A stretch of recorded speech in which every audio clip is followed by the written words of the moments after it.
جی آپ کیا کہتی ہیں؟ السلام علیکم. ایک کوشچن جو اکثر ہم لوگ جب کسی کو کچھ بات بتا رہے ہوتے ہیں, چاہے اسٹوڈنٹس میں بھی بتا رہے ہوں, تو یہ بہت آتا ہے کہ قرآن میں تو یہ آیا ہے کہ اللہ تعالیٰ جس کو ہدایت دینا چاہے وہ دیتا ہے اور جس کو بھٹکانا چاہے بھٹکا دیتا ہے. تو اگر اللہ نے ہمارے لیے ہدایت نہیں لکھی تو ہم کیسے ہدایت پا سکتے ہیں؟ تو اس کا مجھے سمجھ نہیں آتا کہ ان کو ڈائریکٹلی مطلب چھوٹا سا آنسر ہو اور ان کو سمجھ میں آ جائے بات. انہوں نے کہاں سے پڑھا کہ ان کے لیے نہیں لکھی ہوئی؟ بس قرآن میں جب کبھی آیت آتی ہے نا کہ اللہ تعالیٰ جس کو چاہے, وہ اس کو نہ پیچھے دیکھتے ہیں نہ آگے, بس یہی کہتے ہیں کہ نہیں جس کو ہم کہیں کہ ہمارے لیے. آپ نے تقدیر کا چیپٹر پڑھا تھا ہمارے جی جی, میں نے ان کو اس حساب سے بھی کافی سمجھانے کی کوشش کی. جی اصل بات یہ ہے کہ جس نے نہیں ماننا ہوتا نا, تو اس کو کوئی بھی بہانہ یا کوئی بھی لفظ مل جاتا ہے انکار کرنے کے لیے. لیکن اصل بات یہ ہے کہ اگر تقدیر میں نہیں بھی لکھا ہوا تو پھر تقدیر کو تقدیر سے ہی توڑنا ہے نا.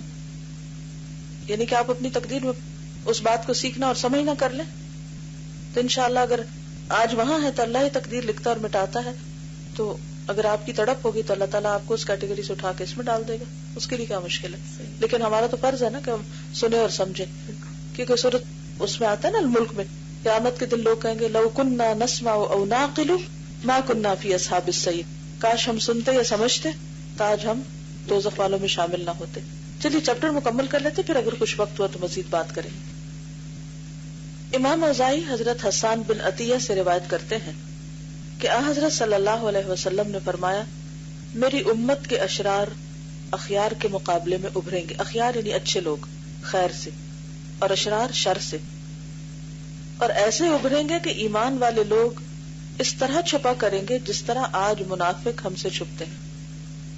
ایک وقت تھا کہ منافق چھپتے پھرتے تھے کہ دین پر عمل نہ کرنا پڑے, اور آج دین پر عمل کرنے والے چھپتے پھرتے ہیں کہ کسی کو پتہ نہ چلے کہ ہم دیندار ہیں, ورنہ دنیا کا نقصان ہوگا. ابن ابی دنیا حضرت ابن عباس سے ایک مرفوع حدیث روایت کرتے ہیں کہ ایک زمانہ آئے گا مومن کا دل پانی میں نمک کی طرح گھل کر رہ جائے گا. صحابہ نے عرض کیا, یا رسول اللہ ایسا کیوں ہوگا؟ فرمایا کہ منکرات دیکھیں گے لیکن روکنے کی ان میں طاقت نہ ہوگی, کیونکہ جب انسان منکر کو روکتا نہیں تو پھر دل میں ایمان نہیں رہتا. امام احمد حضرت جریر سے روایت کرتے ہیں کہ حضرت صلی اللہ علیہ وسلم نے فرمایا, جس قوم میں گناہوں کا ارتکاب ہو اور بدکرداروں کے مقابلے میں دوسرے لوگ غالب ہوں اور پھر بھی وہ ان کو نہ روکیں تو اللہ تعالیٰ تمام پر اپنا عذاب نازل فرمائے گا. صحیح بخاری میں حضرت اسامہ بن زید سے مروی ہے کہ حضرت صلی اللہ علیہ وسلم نے ارشاد فرمایا, قیامت کے دن ایک شخص کو لا کر جہنم میں ڈال دیا جائے گا, جہنم میں اس کی آنتیں تک نکل پڑیں گی. وہ دیوانہ وار اس طرح جہنم میں چکر لگائے گا جس طرح چکی کے گرد گدھا چکر لگاتا ہے. یہ دیکھ کر دوسرے جہنمی اس کے ارد گرد جمع ہو جائیں گے اور پوچھیں گے کہ تیرا یہ حال کیوں ہے؟ تو ہمیں اچھے کاموں کا حکم دیا کرتا تھا اور برائیوں سے روکتا تھا. وہ جواب دے گا, میں تمہیں اچھے کاموں کا حکم دیتا تھا لیکن میں خود عمل نہیں کرتا تھا. بری چیزوں سے روکتا تھا مگر بری چیزوں سے خود باز نہیں رہتا تھا. تو اس سے کیا پتہ چلتا ہے کہ صرف دوسروں کو ہی نیکی کا حکم نہیں دینا بلکہ اس سے پہلے خود عمل کرنا ہے. جب آپ خود عمل کر کے کسی کو کوئی بات بتائیں گے تو دوسرے بھی عمل کرنے لگیں گے. مثلاً اگر آپ کسی کو صدقے کے بارے میں بتانا چاہ رہے ہیں تو شعوری کوشش کریں کہ کلاس میں آنے سے پہلے یا کسی شخص کے پاس جانے سے پہلے یا وہ بات کرنے سے پہلے آپ خود صدقہ کر لیں. اگر کسی کو نفل کی تلقین کرنے لگے تو خود پہلے پڑھ لیں. یعنی کسی کو کسی بھی چیز کے بارے میں جب آپ بتا رہے ہوں تو خود اپنے اوپر پہلے چیک رکھیں, تو انشاءاللہ آپ کی بات میں اثر کئی گنا زیادہ بڑھ جائے گا. ورنہ تو ایسا شخص ناسمجھ شخص ہے جیسے گدھا, اور اس کا انجام بھی پھر گدھے جیسا ہی ہوگا جیسے گدھا چکی کے گرد چکر لگاتا ہے. امام احمد بن حنبل حضرت مالک بن دینار سے روایت کرتے ہیں کہ بنی اسرائیل میں ایک زبردست عالم تھا جو اپنے مکان پر ہمیشہ مردوں اور عورتوں کو واعظ و نصیحت کے ذریعے نیکی پر آمادہ کرتا رہتا تھا. ایک مرتبہ اس نے دیکھا کہ اس کا لڑکا کسی عورت کو آنکھیں مار رہا ہے. وہ بولا, بیٹا یہ کیا ہو رہا ہے, بیٹا یہ کیا ہو رہا ہے. اس کے بعد وہ فوراً تخت سے نیچے آ گرا اور اس کا بھیجا پھٹ گیا. یعنی اس کو اتنا بڑا شوق لگا. اس کی بیوی بھی گر پڑی اور اس کے لڑکے قتل کر دیے گئے. پھر اللہ تعالیٰ نے اس وقت کے پیغمبر کو وحی سے خبر دی کہ فلاں عالم کو خبر دے دو کہ تیری پشت میں اب کوئی صدیق پیدا نہیں ہوگا، میرے لیے تیرا غصہ بس صرف اس قدر تھا. یعنی بعض اوقات انسان دوسروں کو نیکی کی تلقین کرتا ہے تو خود وہ نیکی نہیں کرتا، نتیجہ کیا ہوتا ہے کہ وہ چیزیں پھر انسان اپنی اولاد میں دیکھنے لگتا ہے. جیسے پہلے بھی ایک دن بات ہوئی تھی کہ اولاد ہمارا عکس ہوتی ہے کہ ہم اس کی کیسی تربیت کرتے ہیں، اور جب ان میں کوئی غلطی دیکھیں تو فوراً آیت کریمہ پڑھیں، لا الہ الا انت سبحانک انی کنت من الظالمین. کیونکہ سب سے زیادہ ہمارے بچے ہم ہی کو دیکھتے ہیں، اور جب وہ ہمارے اندر کوئی چیز دیکھتے ہیں تو اس کو فوراً لے لیتے ہیں. پھر ہمیں ان کو زبانی نصیحت اگر ہم کریں بھی تو ان کو اثر کوئی نہیں کرتی، کیونکہ وہ دیکھ چکے ہوتے ہیں کہ ہم جھوٹ بول رہے ہیں، ہم ڈس آنیسٹ دوسروں کے ساتھ، ہم دوسروں کو دھوکہ دے رہے ہیں. تو جواباً وہ بھی یہ ٹریٹ سیکھ جاتے ہیں. آپ چونکہ بچیاں ہیں، مستقبل کی مائیں ہیں، اور کچھ موجودہ مائیں بھی ہیں، تو بچوں کے لیے ہم سب فکر مند ہوتے ہیں کہ ہمارے بچے ہدایت پر ہوں، چاہے ہم خود ہیں یا نہیں، ان کی ضرور ہدایت چاہتے ہیں. ہر ماں یہ چاہتی، اور بہت سی مائیں، بہت سی خواتین کو میں نے دیکھا کہ وہ دین کی طرف اس وقت آئیں جب ان کے بچے ہو گئے، کیونکہ ان کو فکر ہوئی کہ اب ہمیں ان کو سکھانا ہوگا. تو ماں ایک عملی نمونہ ہوتی ہے بچوں کے سامنے، جو کچھ وہ کرتی ہے بچے اس کو دیکھ کر کاپی کرتے چلے جاتے ہیں بغیر زیادہ محنت کے، اور وہ ہمارے آثار ہوتے ہیں. پھر کیا ہوتے ہیں؟ آثار.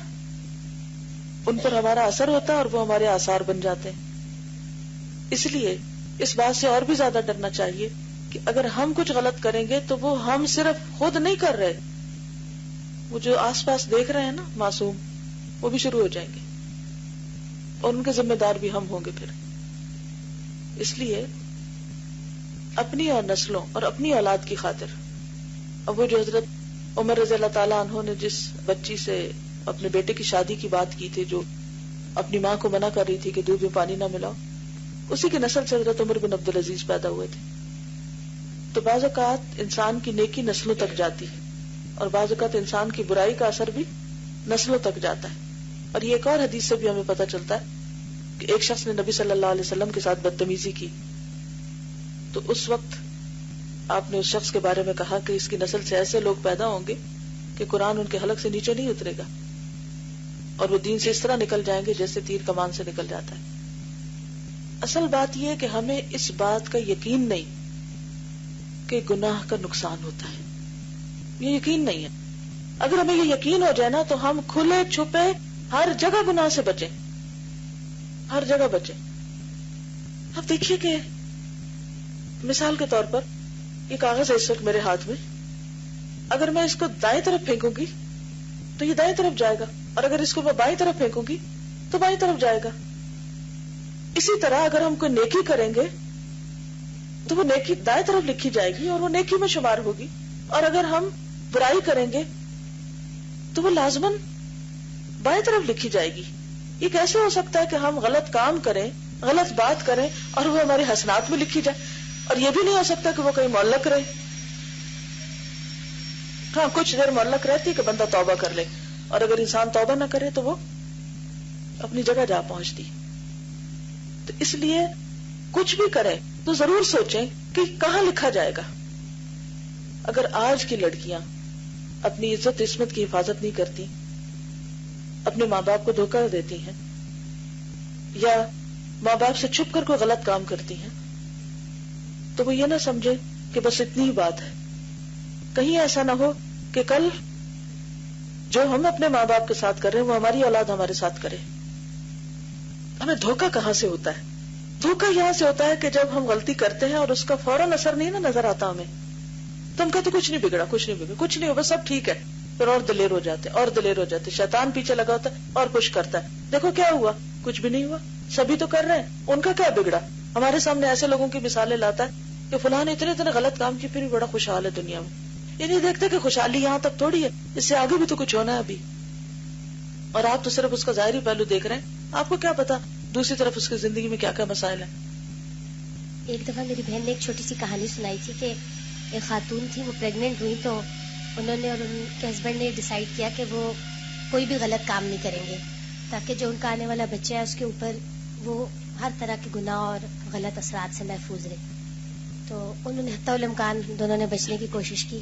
بہرحال وہ بچہ پیدا ہوا اور اس کے تقریباً 2 یا 3 سال شاید بچے کی عمر تھی. تو ایک دن وہ اپنے گھر کے چھت پہ تھے تو وہاں پر یہ ہوا کہ ساتھ والے گھر سے ایک درخت جو تھا امرود کا وہ ان کی چھت کے اوپر آ رہا تھا اور اس پہ امرود لگے ہوئے تھے.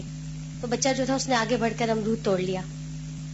تو وہ جو ہسبینڈ تھے انہوں نے ایک دم اپنی بیوی کی طرف دیکھا اور کہا کہ یہ ہمارے بچے نے یہ کام کیسے کر لیا کہ کسی کا, ہم نے تو اتنی احتیاط کی تھی. تو ان کی بیوی نے کہا کہ پریگننسی کے دوران ایک دن میں اسی طرح چھت پہ آئی تھی اور میرا دل چاہا بہت زیادہ تو میں نے امرود توڑ کے کھا لیا تھا. تو انہوں نے کہا کہ دیکھو جو غلطی تم نے اتنی عمر میں آ کے کی تھی ہمارے بچے نے اتنی چھوٹی عمر میں ہی کر لی. تو یہ کہ یعنی ایک سٹوری ہے لیکن اس میں ایک لیسن ہے. بالکل. یعنی آپ ایک چھوٹا سا پتھر اٹھا کے پھینکے اور کہے کہ نہیں اس سے شیشہ نہیں ٹوٹے گا. کیسے نہیں ٹوٹے گا؟ ہم ایک جھوٹ بولیں, غلط بات کریں اور ہم کہیں کہ اس سے کوئی نقصان نہیں ہونے والا. کیسے نہیں؟ کس نے ہمیں یہ سکھا دیا کہ نقصان نہیں ہوگا؟ نقصان ہوگا. اور ہماری اکثریت دنیا کے نقصان سے تو پھر ڈر جاتی ہے, آخرت کے نقصان سے کوئی ڈر ہے ہی نہیں. یا وقتی نقصان سے تو ڈرتے ہیں, جو لیٹر آن نقصان ہونے والے ان کی فکر ہی نہیں. تو صحیح معنوں میں تقویٰ ذہنی بیداری اور قلبی شعور کے جاگنے کا نام ہے. امام احمد حضرت عبداللہ بن مسعود سے روایت کرتے ہیں جس کے مطابق حضرت صلی اللہ علیہ وسلم نے ارشاد فرمایا کہ چھوٹے سے چھوٹے گناہ سے بھی اپنے آپ کو بچاؤ کیونکہ یہ گناہ جمع ہو کر بندے کو ہلاک کر دیتے ہیں. بعد ازاں حضرت صلی اللہ علیہ وسلم نے اس کی مثال پیش فرمائی کہ لوگوں کا قافلہ جب جنگل میں کسی میدان میں منزل کرتا ہے تو کھانا پکانے کے لیے کوئی ادھر ادھر سے لکڑی لے آتا ہے, کوئی اونٹ کی خشک مینگنیاں لے آتا ہے, کوئی کیا اور کوئی کیا, تاکہ ایندھن کا ڈھیر لگ جاتا ہے. پھر آگ سلگائی جاتی ہے تو ہرا سوکھا سب اس میں جل جاتا ہے. ہرا سوکھا سب اس میں جل جاتا ہے. صحیح بخاری میں حضرت انس بن مالک سے مروی ہے کہ تم ایسے کام کیا کرتے ہو جو تمہاری نگاہوں میں بال سے باریک اور معمولی نظر آتے ہیں, لیکن ہم ایسے کاموں کو عہد نبوی میں مہلکات میں شمار کرتے تھے.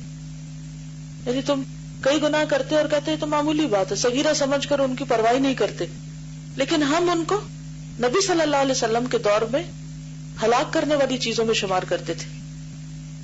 صحیح بخاری کے علاوہ صحیح مسلم میں حضرت عبداللہ بن عمر سے مروی ہے رسول اللہ صلی اللہ علیہ وسلم کا ارشاد ہے کہ ایک عورت کو اس لیے عذاب دیا گیا کہ اس نے بلی کو باندھ رکھا تھا. اسے نہ کھلاتی پلاتی تھی نہ کھولتی تھی, حتیٰ کہ اسی حالت میں وہ بلی مر گئی. ابو نعیم نے حلیت الاولیاء میں ایک روایت نقل کی ہے کہ حضرت حذیفہ سے ایک دن پوچھا گیا کہ بنی اسرائیل نے اپنا دین ترک کر دیا تھا, بنی اسرائیل نے اپنا دین چھوڑ دیا تھا. انہوں نے کہا نہیں, بلکہ جب انہیں کسی بات کا حکم دیا جاتا تو وہ اس پر عمل نہیں کرتے تھے, کسی چیز سے روکا جاتا تو وہ اسے ضرور کرتے تھے. انہوں نے اپنے دین کا چولا اس طرح اتار پھینکا تھا جیسے آدمی اپنی قمیص اتار پھینکتا ہے. یعنی دین کو نہیں چھوڑا لیکن دین پر عمل نہیں کیا. اپنے آپ کو دیندار کہتے تھے لیکن دین ان کی عملی زندگی میں کہیں نظر نہیں آتا تھا. بعض اسلاف کا قول ہے کہ معاصی کفر کے اس طرح قاصد ہیں جس طرح بوسہ جماع کا قاصد ہے, گانا زنا کا, نگاہ عشق کی اور بیماری موت کی قاصد یعنی پیغامبر. یعنی یہ چیزیں اس کو آگے جنم دیتی ہیں. حلیت الاولیاء ہی میں حضرت ابن عباس سے مروی ہے, فرماتے ہیں کہ اے گناہ کرنے والے, تو نگاہ کے فتنے اور اس کے انجام بد سے بے خوف نہ رہنا, کیونکہ یہ اس گناہ سے بھی بڑا گناہ ہے. تیرے دائیں اور بائیں 2 فرشتے ہیں, ان سے شرم و حیا نہ کرنا اس گناہ سے بھی بڑا گناہ ہے. یعنی فرشتوں سے شرم نہ کرنا اس گناہ سے بھی بڑی بات ہے. تمہارا ہنسنا اور اس کا اندازہ نہ کرنا کہ اس کے بدلے تمہارے ساتھ کیا معاملہ ہوگا. یعنی بعض لوگ گناہ کر کے پھر اس پر مزید ہنستے بھی ہیں. یہ اس ہنسی سے بھی بڑا گناہ ہے. گناہ پر تمہارا خوش ہونا اس گناہ سے بھی بڑا گناہ ہے. گناہ کرنا اور اس پر نادم نہ ہونا گناہ سے بھی بڑا گناہ ہے. ہوا تمہارے دروازے کے پردے کو حرکت دے, پھر بھی تم گناہ میں مشغول رہو اور دل میں یہ خوف پیدا نہ ہو کہ اللہ تعالیٰ تمہیں دیکھ رہا ہے, تو یہ اس گناہ سے بھی بڑا گناہ ہے. خدا تمہارا بھلا کرے. یعنی اللہ سے نہ ڈرنا دراصل سب گناہوں کی جڑ ہے اور سب گناہوں سے بڑا گناہ ہے کہ انسان ڈھیٹ ہو کر غلط کام کرتا چلا جائے. حضرت ایوب نے کیا گناہ کیا تھا جو اللہ تعالیٰ نے انہیں ایک سخت ترین بیماری میں مبتلا کر دیا اور ان کا سارا مال چھین لیا؟ گناہ تو صرف اتنا ہی تھا کہ ایک غریب مسکین نے ایک ظالم کے ہاتھ سے چھڑانے کی ان سے درخواست کی اور انہوں نے اس کی فریاد نہ سنی اور ظالم کو نہ روکا. امام احمد روایت کرتے ہیں کہ حضرت ہلال بن سعد کہا کرتے تھے، یہ نہ دیکھو کہ گناہ چھوٹا ہے بلکہ یہ دیکھو کہ تم کس کی نافرمانی کر رہے ہو، یعنی اللہ کتنا بڑا ہے. حضرت فضیل بن ایاز فرماتے ہیں کہ گناہ کو تم جس قدر چھوٹا سمجھو گے اسی قدر وہ اللہ تعالیٰ کے نزدیک بڑا ہو جائے گا، اور گناہ کو تم جس قدر بڑا سمجھو گے اسی قدر وہ اللہ کے نزدیک چھوٹا ہو جائے گا، یعنی اللہ تعالیٰ پھر اس کو معاف کر دے گا. کتابوں میں یہ روایت ہے کہ اللہ تعالیٰ نے حضرت موسیٰ علیہ السلام کو وحی کے ذریعے یہ فرمایا کہ اے موسیٰ، میری مخلوق میں سے سب سے پہلے جسے موت میں گھیرا وہ ابلیس ہے، یعنی جس کا ایمان ختم ہوا. یہاں موت سے مراد حصی نہیں بلکہ مانوی موت. میری نافرمانی سب سے پہلے اسی نے کی. جو لوگ میری نافرمانی کرتے ہیں ان کو میں مردہ ہی سمجھتا ہوں. مسند اور جامع ترمذی میں حضرت ابو ہریرہ سے مروی ہے کہ حضرت صلی اللہ علیہ وسلم نے ارشاد فرمایا کہ مومن جب کوئی گناہ کرتا ہے تو اس کے دل پر ایک سیاہ نقطہ پڑ جاتا ہے، وہ توبہ کر لے اور گناہ چھوڑ دے تو سیاہ نقطہ صاف ہو جاتا ہے، زیادہ گناہ کرے تو زیادہ سیاہ نقطے پڑ جاتے ہیں تاکہ اس کا سارا دل سیاہ ہو جاتا ہے. اور یہی وہ سیاہی ہے جس کے متعلق اللہ تعالیٰ ارشاد فرماتے ہیں کلا بل ران علی قلوبہم ما کانوا یکسبون، سورۃ المطففین. نہیں بلکہ بات یہ ہے کہ ان کے دلوں پر انہی کے اعمال کے زنگ بیٹھ گئے ہیں، ان کے دلوں پر انہی کے اعمال کے زنگ بیٹھ گئے ہیں.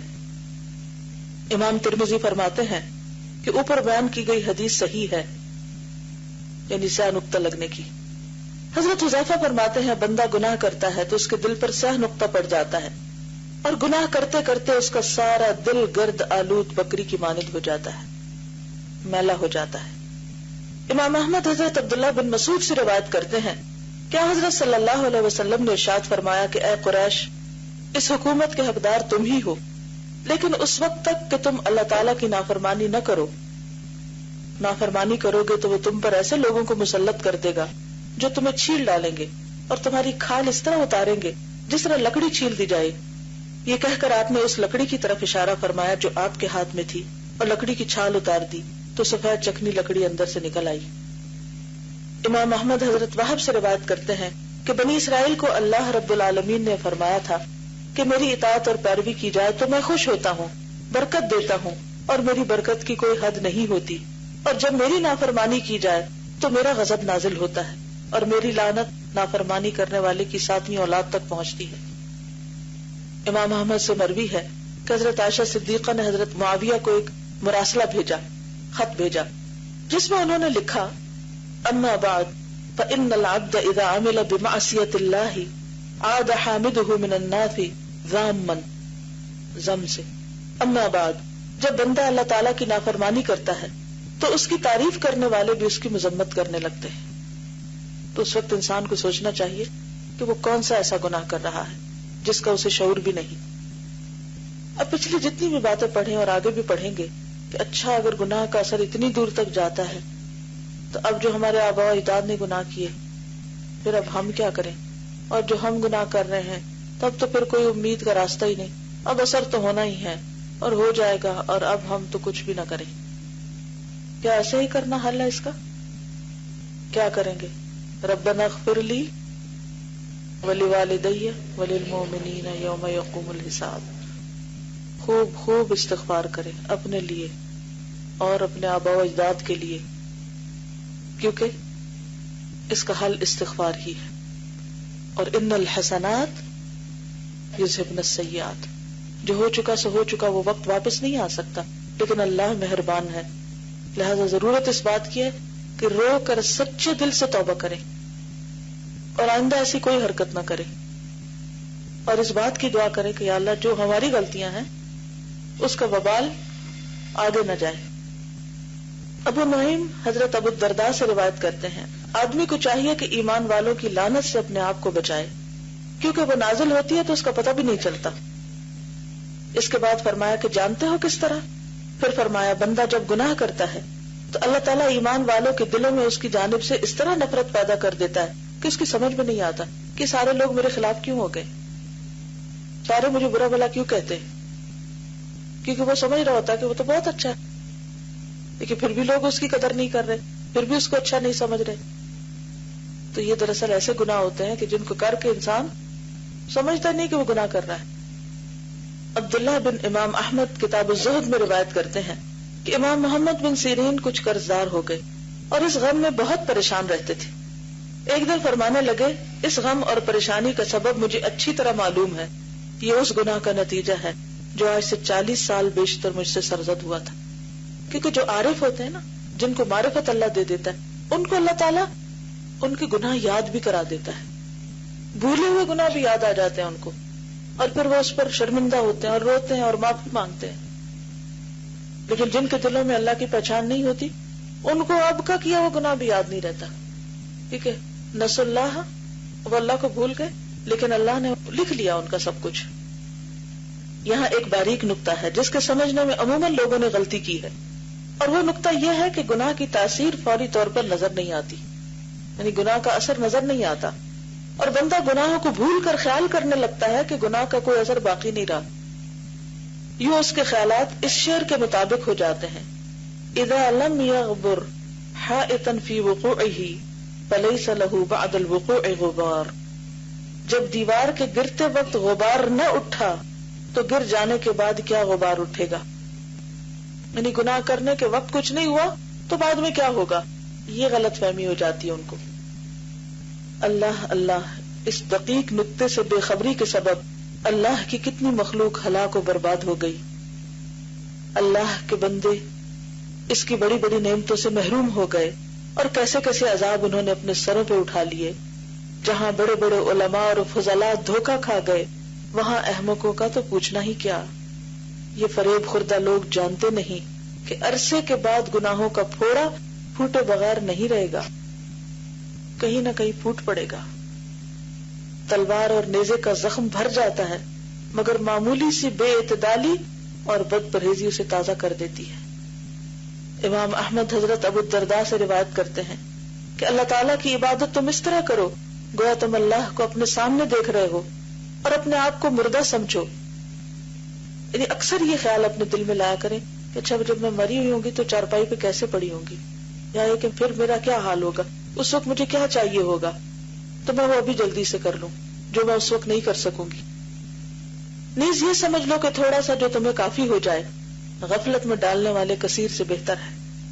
نیکی پرانی نہیں ہوتی اور گناہ کو کبھی بھولنا نہیں چاہیے. ایک بزرگ نے ایک خوبصورت لڑکے کو دیکھا اور اس کی خوبصورتی پر کچھ دیر غور کرتے رہے. جب رات کو وہ سو گئے تو خواب میں وہ لڑکا ان کے سامنے آیا اور کہنے لگا کہ اس کا انجام تم 40 سال کے بعد دیکھو گے. گناہوں کا اثر گو بدیر ظاہر ہوتا ہے، لیکن اس کا کچھ نہ کچھ اثر فوری طور پر ضرور ہوتا ہے.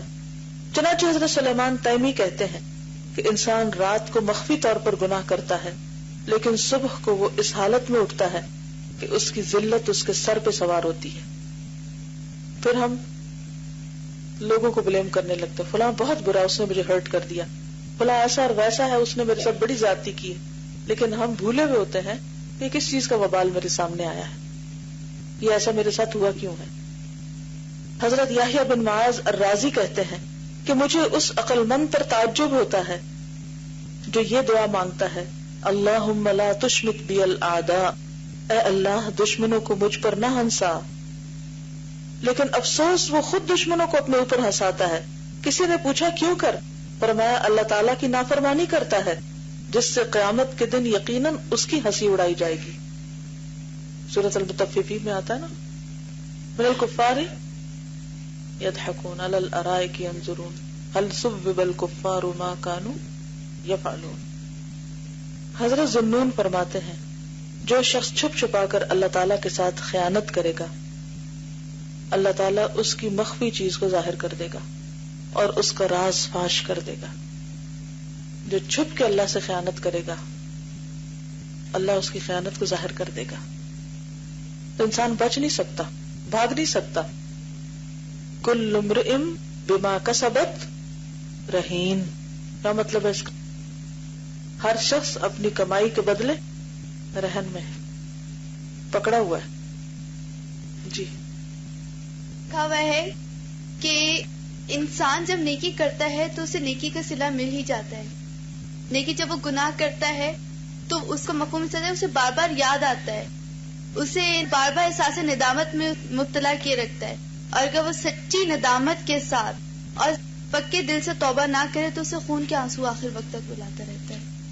تو یہی بات بار بار میرے ذہن میں آ رہی تھی کہ ہم لوگ کتنے ایسے کام کر جاتے ہیں جو ہم لوگ نہیں سوچتے کہ یہ ہمیں کتنے آگے جا کے ندامت کے آنسو رلائیں گے. یعنی جو کچھ کرتا ہے اسی پر پلٹتا ہے. وآخر دعوانا ان الحمد للہ رب العالمین. سبحانک اللہم وبحمدک نشہد ان لا الہ الا انت نستغفرک ونتوب الیک. السلام علیکم ورحمۃ اللہ وبرکاتہ.